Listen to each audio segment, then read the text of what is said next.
வணக்கம். இந்த சீரீஸில் இன்றைக்கு நாம் ஷீ என்ற ஆங்கில வார்த்தையினுடைய அதாவது இவள் அவள் இவர் அவர் என்ற தமிழ் வார்த்தைகளுடைய வகைகளை பார்ப்போம். ஷீ இவள் அவள் இவர் அவர். ஹர் இவளை அவளை இவரை அவரை இவளுக்கு அவளுக்கு இவருக்கு அவருக்கு.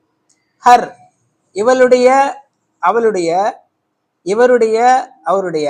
ஹர்ஸ் இவளுடையது அவளுடையது இவருடையது அவருடையது. இவளே ஹர்செல்ஃப் இவளே அவளே இவரே அவரே. ஷீ இவள் அவள் இவர் அவர். ஹர் இவளை அவளை இவரை அவரை இவளுக்கு அவளுக்கு இவருக்கு அவருக்கு.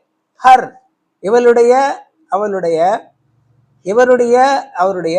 ஹர்ஸ் இவளுடையது அவளுடையது இவருடையது அவருடையது. ஹர்செல்ஃப் இவளே அவளே அவரே இவரே. இந்த வார்த்தைகளை எப்படி பயன்படுத்துவது என்று அடுத்த சீரீஸ்களில் பார்ப்போம். பார்ப்பதற்கு முன்னால் இந்த சேனலை லைக் பண்ணி ஷேர் பண்ணி சப்ஸ்கிரைப் பண்ணுங்க. உங்களுடைய கருத்துக்களை கமெண்ட் பாக்ஸில் தெரிவித்துக் கொள்ளுங்கள். நன்றி, வணக்கம்.